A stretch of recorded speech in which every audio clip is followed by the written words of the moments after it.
So today I would like to speak about self-development and career choice. Something that's absolutely important to each and every one of us, whether you're a housewife or you're a husband who's working for your family. First of all, I'd like to start with the three most important things that I've learned from Ray Lancaster: consistency, control, and connection. These three things are absolutely important to us. I'd like to start with control. If you do not have control over your life, someone will take control over it.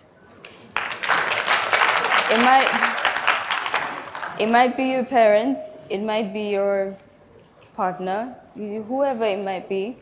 But the most important thing that you should have control under in life is your heart, your compassion, the love for yourself, and your faith.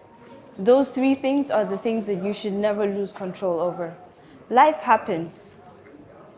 We face a lot of things, sometimes unlimited times in a year, 3 times a year, 5 times a year.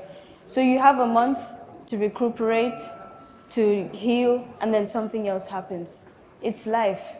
The most important thing to know is that your values will always stick. Your values should never change because of anyone.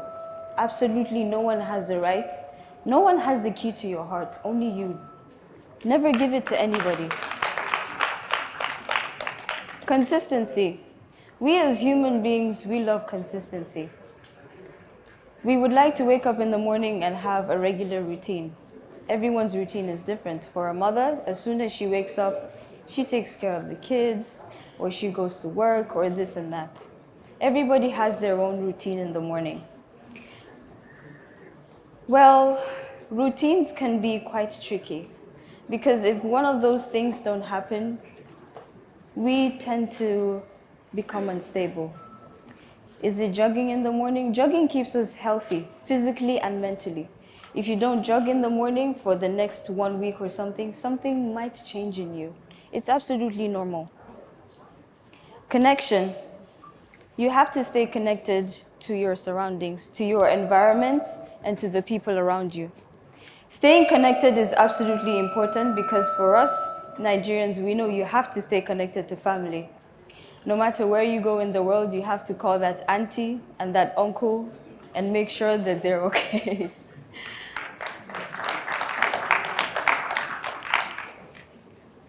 Internal control. You're the only person who can tell yourself that today I'm going to take a bold step. Today I'm going to do this, today I'm going to do that. Every single morning, you're going to take a step closer to your achievements. No matter how small it is, try and make a difference. Controlling your destiny. A lot of people say whatever I'm destined to become, that's exactly what I will do. Some of my Hausa people will say, Haka Allah ya kaddara. Haka Allah ya so, but if you don't work hard enough, if you don't push yourself enough, your destiny won't change much. But if you actually look into life, if you look into life and realize that unless I decide to do this for myself, nobody is going to wake me up in the morning and say, go and do. There's only so much that our mothers and our fathers and our uncles, our brothers and our lovers can do for ourselves. You can tell the truth to someone every single morning. If they do not want to accept the truth, they will not accept the truth. So you look into their eyes and do your part and walk away. Whenever they change, alhamdulillah. If they don't, you continue praying. And lastly, being open to opportunities. When I started studying digital photography and media, I was wondering, is this really what I'm meant to do? Is this the right thing? I know I'm passionate about it, but should I actually study it?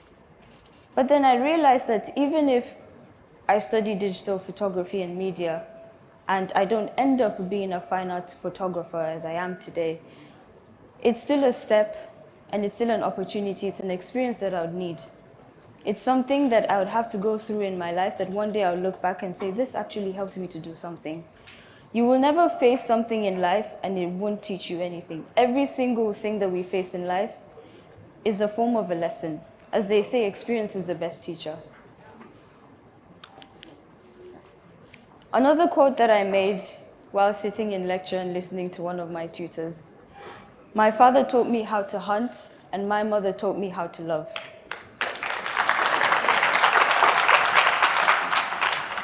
Fathers will teach you how to communicate with people on a business level. Fathers will teach you the places to go and not to go. Fathers will show you how it is to understand working with people from different backgrounds around the world.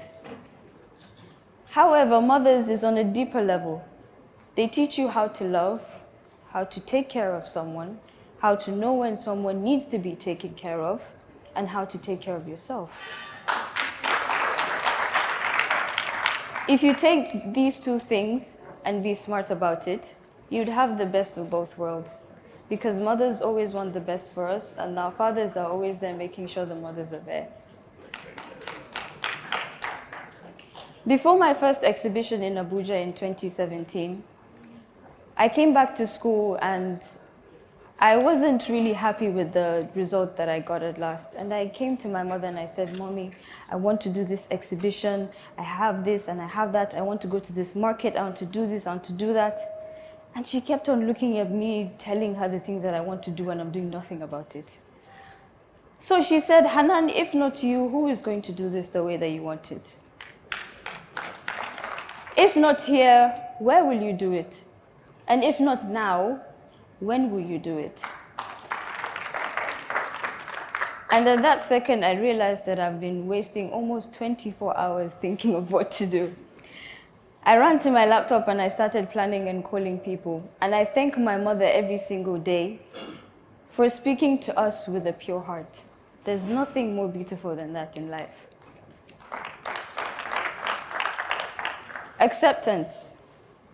You need to know that no one will tell you the truth except for yourself. The most important truth that comes is from you. You need to tell yourself, "I am here today, this is who I am, this is what I do, this is my history, and this is what I want my future to be." You're the only one who can do that for yourself, nobody else. Emotional acceptance.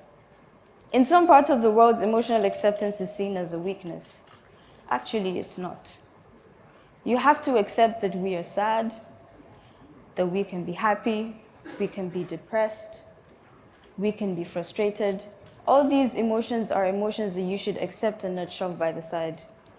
It's like a child is sitting down. I have a very, very notorious niece called Baby Z. Baby Z, if you keep a sweet in front of Baby Z, she will look at it and find a way to get there. She will be talking to you, but Baby Z's eye is over there, looking at the sweet. Our emotions are somewhat like that. If you do not take care of them, they will come crumbling down. Deception as well. Don't deceive yourself. Be truthful to yourself. If today you make 10,000 naira, have your 10,000 naira with pride. Have your 10,000 naira with love. Say, "This is what I made for myself."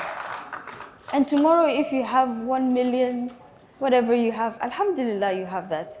But remember that whatever that you make for yourself, tomorrow your children are going to come and look at that and say, "This is what my mother did. This is what my father did." Coming to conclude, our only limitations are those we set up in our own minds. Dream big. Never have small dreams. Why? Because the bigger the dream, the better. The more it's going to push you out of your comfort zone. We as human beings, we don't like leaving our comfort zones, mainly because we feel like our shell will protect us. But if you're always in this shell, you will never reach your limit.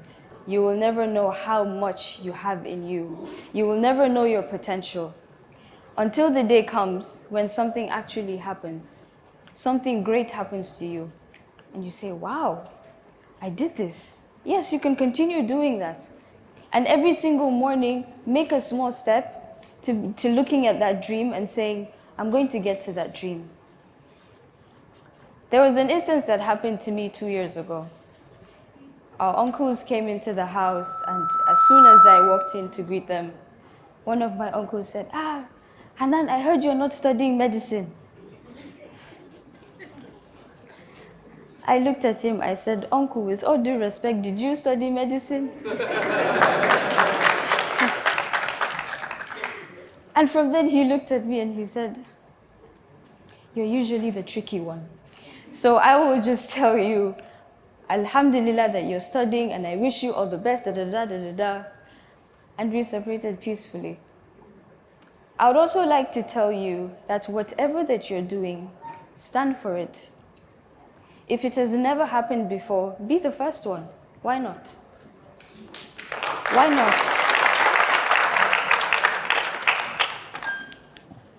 And finally, I would like to ask you 2 questions. After this speech, I would like you to take one important thing and 2 questions for yourself. One important thing is that wherever you go in this world and whoever you're with, you can feel lonely, but as long as you have yourself, you will never feel like there's no one by your side. Secondly, one of the questions that I have for you is, when people look at you, what do you want them to see? What do you want them to see? Pride, passion, love, care, sincerity? You decide. And last but not least, my camera is the passport to my world. What is yours? Thank you very much.